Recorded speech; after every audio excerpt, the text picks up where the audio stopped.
A very good morning, students. This is your teacher Neela Mehlawat, and today we will start with the new chapter, that is chapter number 3, Plant Kingdom. And this is our lecture number 1. Dear students, in the previous video we have talked about the classification, the Whittaker's classification, isn't it? We have spoken, and I hope you have understood well. Do you remember the Whittaker's classification? Okay, very good. So in this particular chapter, that is your chapter number 3, we will be talking about the algae, bryophytes, pteridophytes, gymnosperms, angiosperms, plant life cycles, and the alternation of generations. So basically we'll be talking about the plant kingdom. Okay. Now, as I told you that we have already dealt with the Whittaker's classification.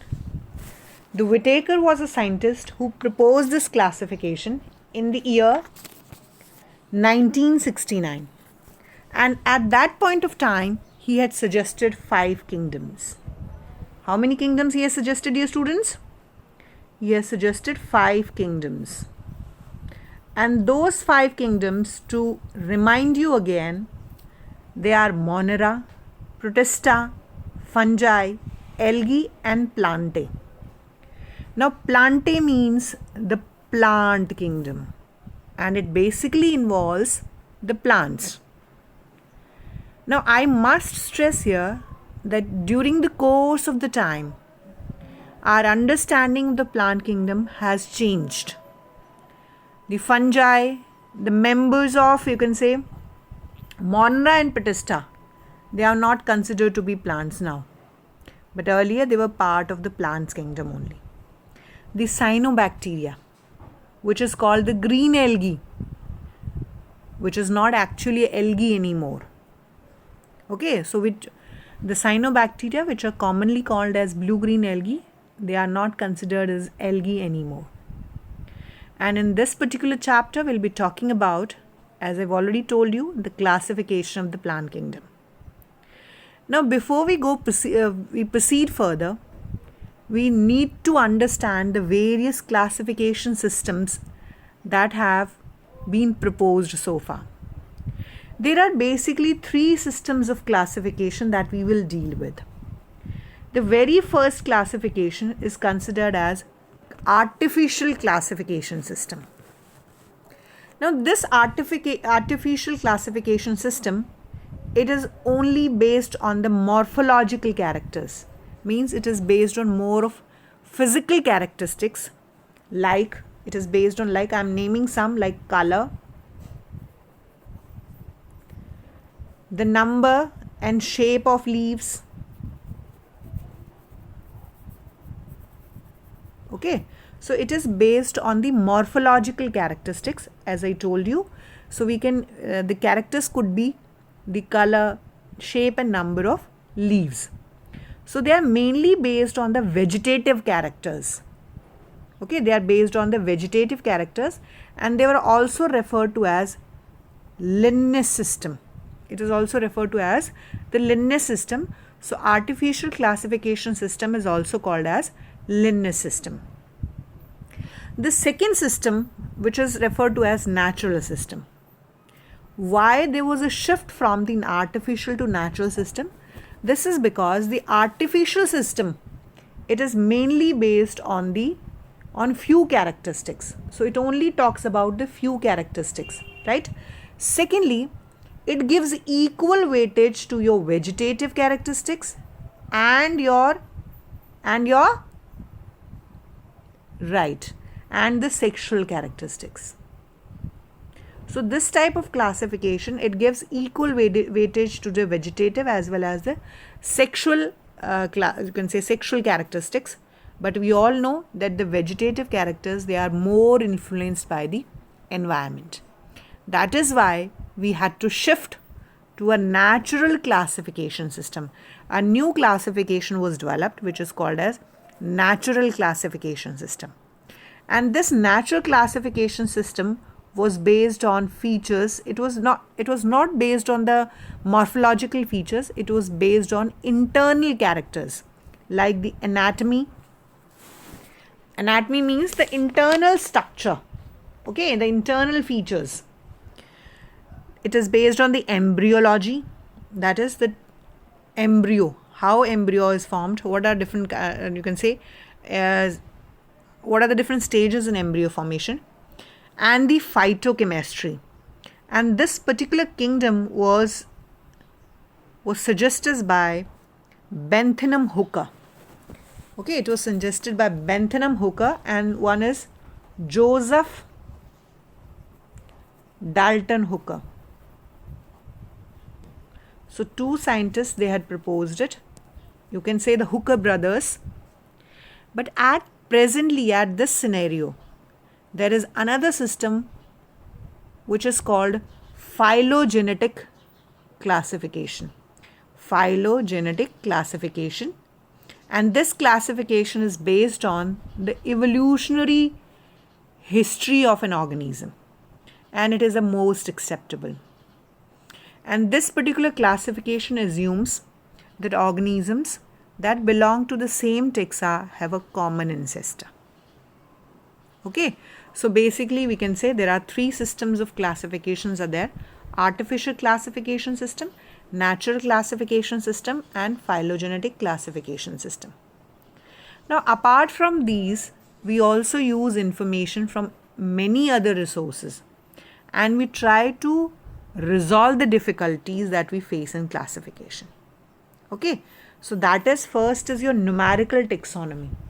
Numerical taxonomy means it is basically we are using computers and we are basically comparing the external characteristics. हम किसी भी दो organisms के या चार organisms के external observable characteristics को computer की हेल्प से कंपेयर करते हैं. And each characteristic is given the equal importance. And number and codes are assigned to each character. So her character को हम नंबर्स और कोड असाइन कर देते हैं और हर कैरेक्टर की इक्वल इम्पॉर्टेंस होती है. Okay, and at the same time we can consider thousands of characters.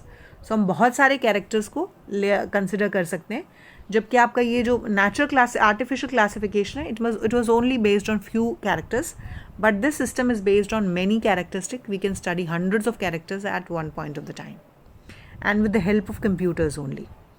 Cytotaxonomy.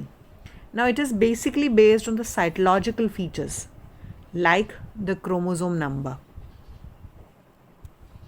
Like we can use the chromosome number. So chromosome number, the structure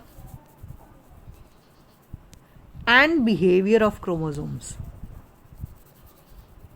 So cytotaxonomy, it is based on the cytological features like the chromosome number, structure and the behavior of the chromosomes. And the last is chemotaxonomy, which is based on the chemical constituents of the plants to resolve the confusions if they are still pending. So chemotaxonomy में हम plant के अंदर chemical constituents को compare करते हैं. ठीक है. Now let's come to, you must have observed that the rocks which are lying close to the water surface, they become covered with a greeny substance, isn't it? They become covered with a greeny substance, and that greeny substance is called algae. What do we call that green substance? That green substance is called algae. So algae contains chlorophyll. Okay, algae contains chlorophyll. It has a simple structure. It has thalloid structure. It is autotrophic, means it can make its own food, and generally it is observed near the water. So they are aquatic organisms. Okay, they are referred to as aquatic organisms, and they are you can say they occur in variety of places. Like you can find them on the rocks. You can find them in the marine water, ocean water, salty water. Even in fresh water also becomes covered with algae, and on the wood surface also, as you can see in the picture, the wood also gets covered with the algae. So algae is found at diverse habitats, stones, soils and wood, and it also occurs in association with fungi. ठीक है, तो ये it is algae is always found in association with fungi and it is called a lichen. In that situation we call it as lichen. Now the algae, it is available in various forms and various shapes. Like it can exist in a colonial form, that is in volvox. So volvox में वो colony की form में exist करती है. In Chlamydomonas it exists singly. In Spirogyra it has a filamentous structure. It is in filamentous form. But in case of calps, it exists in the form of massive plant bodies. Okay, it exists in the form of massive plant bodies. So we can say algae exist in variable shapes and sizes. Now in case of reproduction in algae, there are three methods which are used by the algae for its reproduction. One is vegetative, asexual and sexual method of reproduction. The vegetative method through which it reproduces is a fragmentation. Right? In case of asexual reproduction is done through the spores. Let's study the vegetative reproduction, that is your fragmentation. Now if you look at this diagram, this is a diagram of Spirogyra. Now Spirogyra, it has a filamentous structure. Okay everyone? It is a filament like structure, and this Spirogyra, it breaks itself into various fragments. When Spirogyra becomes mature, it breaks itself into various fragments. जब Spirogyra mature हो जाती है तो अपने आप को खुद टुकड़ों में तोड़ देती है, and that part is called fragment. And from each part the new Spirogyra will develop. So we can easily observe the fragmentation in Spirogyra. Second is asexual reproduction. Now asexual reproduction, as I told you, it is by producing the spores, and these spores, they are called zoospores. What do we call them? The zoospores. These zoospores, they are flagellated. Okay dear students, you can see they are flagellated. So they have flagella on their surface. So they are flagellated. Flagellated means they can move. Okay, they can move. And on germination, and these from each flagellated part from zoospore, new plant will be formed. Okay, new plant can be formed, or mature individual can be formed. So asexual reproduction is through forming spores which are called zoospores, and these spores, they are motile and they are flagellated. While the sexual reproduction involves the fusion of gametes. जो sexual reproduction होता है, there is a male in this and there is a female. एक male होगा इसमें, एक female होगी, and male and female, they will be producing the spores. Okay, so we can categorize the sexual reproduction into three types: isogamous, anisogamous and oogamous. In case of isogamous means both the you can say gametes, they will be of same size. The male and the female gamete, they both will be of same size, and they may bear flagella and they may not bear the flagella. Like in case of Eulothrix, they contain flagella, but in case of Spirogyra, they do not have flagella. So when gametes, they are of same size, they may be flagellated or non-flagellated, then we call this as isogamous. Anisogamous means when both the gametes, they are of different shape, different size. Okay, so this is actually fusion of two gametes which are dissimilar in size. Example, as in case of Eudorina. Okay, as in case of Eudorina. So in case of Eudorina, there is anisogamous fusion of gametes. Third is oogamous. Oogamous means where female gamete is large. Okay, the female gamete is large and non-motile, while male gametes, they are small and motile. So there is a fusion of a large non-motile female gamete with the motile male gamete, as in case of fucus. We can say the example is fucus. Okay, so your algae, it represents it. In algae, there are three types of reproduction: fragmentation, that is your you can say simple reproduction is fragmentation, then by forming zoospores, and third by forming various gametes, which is called your sexual reproduction. Now coming to the economic importance of algae. Algae is very useful to man in variety of ways. Okay, it is very useful to man. Approximately the 50% of the carbon dioxide which occurs, carbon dioxide fixation which occurs on the earth, is fixed by the algae. You can see here in water the carbon dioxide is being fixed by your algae. And since it is photosynthetic in nature, so it increases the level of dissolved oxygen. Okay, because it is photosynthetic, so it increases the dissolved oxygen in the immediate environment. Then it also acts as many species of Porphyra, Laminaria, Sargassum.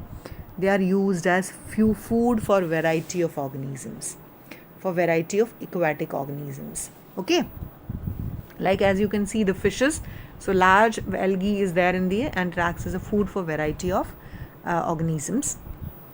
Then apart from this, Gelidium and Gracilaria, okay, Gelidium and the Gracilaria, they are used to produce the agar, and this agar is highly used in the making of ice creams and jellies. Okay, they are used in the preparation of ice creams and jellies. Now Chlorella is a unicellular algae.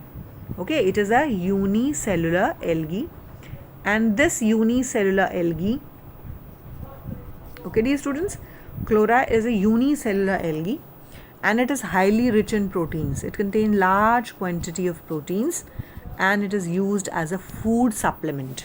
Okay, it is used as a food supplement even by the space travelers. You must have seen the space travelers like astronauts, those who go in the aircrafts or into the space and live there. So they use Chlorella as a food supplement. Okay, and your algae can be divided into three main classes: Chlorophyceaceae, Phaeophyceaceae and Rhodophyceaceae. Okay, so there are three main classes of algae that we will discuss tomorrow. Okay dear students, so algae can be classified into three classes: Chlorophyceaceae, Phaeophyceaceae and Rhodophyceaceae, and these three categories we'll be discussing tomorrow, isn't it dear students?